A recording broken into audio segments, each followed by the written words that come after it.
Gimana nih nasib gue 123 gue, aka Nurlela, setelah ditinggal nggak dinyalain selama 6 hari. Hari ke-6 ini kita balik ke Indo. Dan setelah beberapa hari, kurang lebih 1 minggu gue ada di kota Zhengzhou, provinsi Henan di negara Tiongkok. Jadi ada satu hal sih, menurut gue negeri Tiongkok ini bukan hanya negara yang bisa memproduksi mobil canggih ya, tapi sih dia bangun juga nih ekosistem otomotifnya yang lengkap. Dan lewat event CIAF 2026 di China ini, gue sih bisa lihat gimana ribuan produsen berkumpul, mulai dari komponen kecil, aksesoris, teknologi digital, sampai mesin-mesin industri itu gue lihat yang bikin proses produksi jauh lebih efisien secara waktu ya. Dan semua tuh saling terhubung dalam satu rantai industri gitu. Dan ini gue sekedar sharing menurut pribadi gue aja ya. Negara Tiongkok nih kekuatannya mereka punya pabrik yang canggih. Tapi kayaknya sih pendidikan juga megang peran penting. Banyak anak muda di sini lanjutin S1 terutama di bidang teknik, manufaktur, teknologi, dan otomotif ya. Gue juga kemarin sempat berkunjung ke Universitas Robotik dan itu for free sekolah di sana. Dan kalau ngomongin gaji per bulan buat lulusan baru di sana kurang lebih di 5.000 sampai 8.000 RMB. Dan fun fact nih, jadi gua kan di kota Zhengzhou ya. Di sini cukup terjangkau ya untuk biaya hidupnya ya. Pengeluarannya sekitar 3.000 sampai 4.000 RMB setiap bulan. Jadi artinya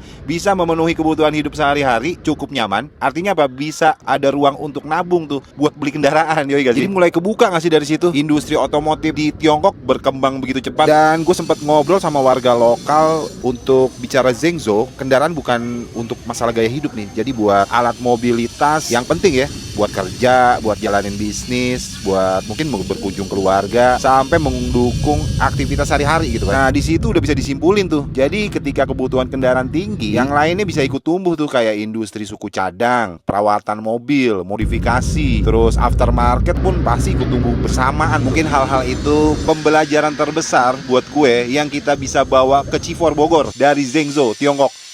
Jadi awalnya gue mikir buat majuin industri otomotif itu hanya bicara sanggup mampu bikin mobil canggih. Tapi ternyata nggak hanya bicara itu ya. Tapi gimana sebuah kota mampu ngebangun pendidikan yang kuat, industri yang saling terhubung, biaya hidup sih yang masih seimbang kali ya, sama masyarakat yang benar-benar membutuhkan kendaraan untuk kehidupan mereka pribadi gitu. Ya semoga lah apa yang gue lihat di Zhengzhou, Tiongkok itu bisa jadi inspirasi ya.